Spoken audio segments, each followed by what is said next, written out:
Welcome back to The Explainer. So today, we're taking a fascinating and honestly kind of alarming look straight under the hood of your own mind. We're looking at how your daily, rapid-fire media consumption isn't just a bad habit. No, it's quite literally crashing your brain's internal servers. But don't worry, we're also going to learn exactly how to patch the system. You know, society usually treats a lack of focus as some sort of moral failing, right? Like you just need more discipline. Well, today we're tossing that guilt trip right out the window. We're going to look at the structural, cognitive, and biological reasons why your focus just vanishes, treating your brain like the highly advanced but totally vulnerable piece of hardware it actually is. Just think about your own daily routine for a second. Picture how you feel right around, say, 2 p.m. on a Tuesday. Why is it that scrolling through short-form feeds, just swiping and digesting hundreds of little micro-narratives, feels completely effortless for hours on end?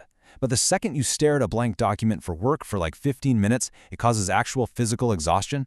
Seriously, think about that physical sensation. Your eyes get heavy, you get fidgety, suddenly you're craving a snack. It's wild, right? Well, let's clear this up right now. You are not inherently lazy, and you're definitely not losing your mind. But your biological hardware, it's buckling. It's buckling under the massive weight of a digital environment it was never, ever designed to handle.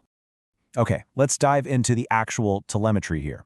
Back in the ancient times of 2004, the average time a human spent on a single screen before switching to something else was about 2.5 minutes. Just sit with that.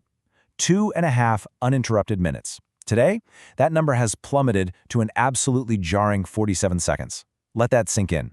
You are essentially panic switching your attention every 47 seconds. It's literally like trying to drive down the highway while forcing yourself to look out a completely different window every few seconds.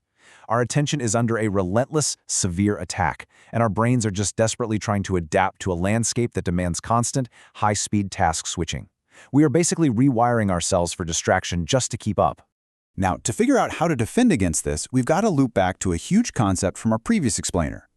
Remember how we talked about relying on pure, unadulterated willpower? Yeah, that's a losing game. Why? Because willpower is a depreciating asset. It's exactly like your phone battery. It drains a little bit more every single time you resist a notification or force yourself to ignore a distraction. And by the afternoon, boom, battery dead. So instead of willpower, we have to rely on what behavioral scientists call algorithmic friction. This means actively designing your environment, locking down apps, putting the phone in another room entirely.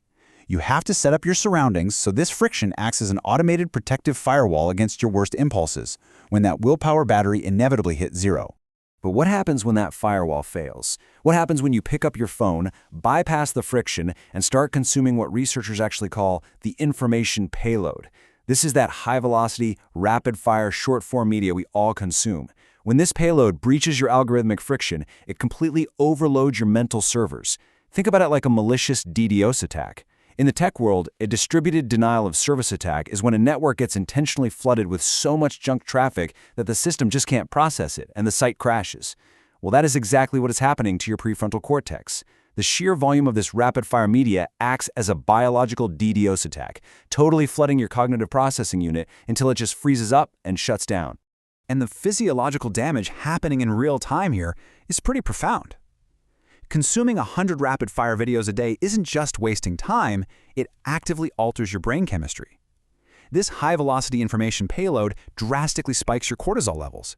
And as you might know, cortisol is your body's primary stress hormone. It triggers a state of acute biological stress, literally signaling to your body that it's under attack. When your brain is bathed in cortisol, it completely paralyzes your prefrontal cortex, the exact area responsible for logic, planning, and doing any kind of deep work. By flooding your system with short-form media, you're biologically stripping away your ability to focus. You're basically inducing a chemical panic state that makes sustained thought physically impossible. And the crazy part is, the medical community completely confirms this hardware metaphor. According to Harvard Health, this constant bombardment from screens and messages physically exhausts your brain's natural filtering system. It is exactly like a computer that gets bogged down with heavy use over time. Your mental RAM is simply tapped out. The cognitive machinery you need to sort through what's actually important and what's just noise, it's grinding to a halt, simply because it's being forced to process 1,000 times more data than human evolution ever prepared it for. So let's look at diagnosing system brain fog and the symptoms of a crashing server. Like we said earlier, we really need to stop treating human behavior like some sort of morality test and start looking at it like a technical audit. If your internal servers are crashing because of this massive information payload, your body is naturally going to throw some error codes. So let's look at the telemetry data here.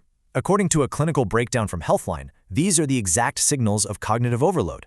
If you've got persistent brain fog, or if you physically can't sit still without compulsively checking a screen, if you're always losing your keys, making dumb mistakes in emails, or making terrible decisions late in the day, listen to me. These aren't character flaws. They are direct, measurable symptoms proving your mental RAM is totally depleted. Your filtering system is broken. Now let's move into the focus patch protocol and how we go about rebooting your cognitive architecture. All right, the absolute crucial point here is how we actually recover our bandwidth. If we have a system error, we need a system update, right? So we're going to deploy some actionable clinical patches to restore your baseline focus.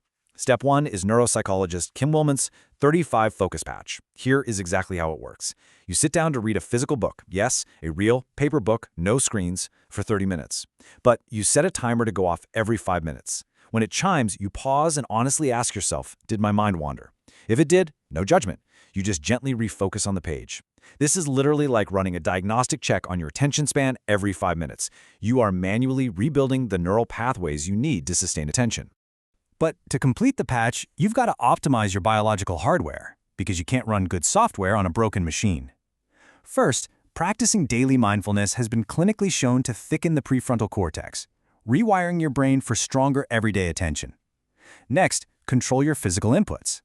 Swapping refined sugar for whole fruit prevents those massive blood glucose spikes and the inevitable afternoon crashes that totally destroy your cognitive energy. Also, locking in 150 minutes of aerobic exercise every week promotes neurogenesis, building new brain connections that speed up processing. And finally, getting 7 to 8 hours of sleep is absolutely non-negotiable. Get this, during deep sleep, your brain physically shrinks just a tiny bit, allowing cerebral spinal fluid to wash through and literally flush out the harmful proteins and residual stress hormones that built up during the day. How cool is that? Which brings us to the ultimate question you really have to ask yourself when you look at your daily habits. It's basically the central conflict of our entire digital lives.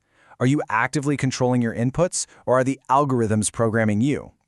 You've now got the blueprints to read your behavioral source code, rebuild your algorithmic friction, and take back your cognitive bandwidth from the platforms trying to harvest it. The choice of what you let through your firewall tomorrow? Well, that's entirely up to you.